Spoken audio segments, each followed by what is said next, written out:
everyone! Hello guys! Kumusta po? Good morning, good evening, good afternoon. Pinangarap mo rin bang makapag-retire ng maaga sa iyong 9 to 5 job?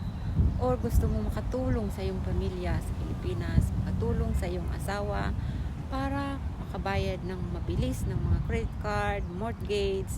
Hear me out guys. Isa pong negosyo ang isi-share ko sa inyo, nag-umpisa lamang 2 years ago nung makapanood ako at ang sister-in-law ko ng isang ad sa newsfeed niya. Sinubukan kong panoorin at ako po ay na-inspire sa testimony ng mga ordinaryong tao na gaya ko, kahit pag-copy-paste ay hindi alam pero very successful sa kanilang mga negosyo, sa negosyong ito. Ang business pong ito na tinutukoy ko ay isang parang franchise model, pero hindi kailangan na magbenta ng produkto, hindi kailangan na mag-bother ng pamilya o magtatawag ng mga friends and relatives para lang kumita. May system automation pong gumagawa noon, kaya hindi kailangan na magbenta. At ang kanaganda po ng negosyong ito, lihitin mo ito dahil naka-register sa federal.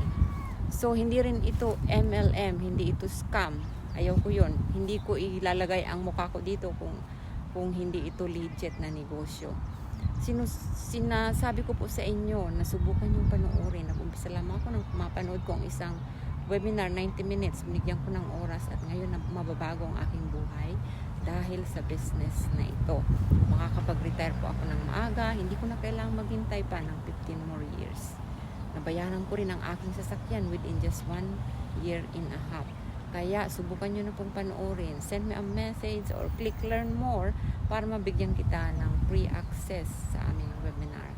God bless everyone. Nandito po ako sa park and sinishare ko ang negosyong ito by this video dahil baka isa rin kayo sa nangangarap na matulungan ang pamilya sa Pilipinas o makapag-retire ng maaga. Hindi mo na kailangang maghintay pa hanggang 15 years or 16 years, 20 years.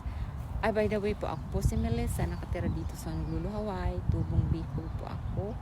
Kaya naman, subukan nyo na pong panoorin. Just click learn more, send me a message, whatever it is. Subukan nyo na pong panoorin. Baka isa rin kayo, isa rin ito sa oportunidad na pinagdasal ninyo. Ganun po ang nangyari sa akin. Sinubukan kong panoorin and then, yun nga, mag-retire ng maaga. Okay po, yun lamang. God bless.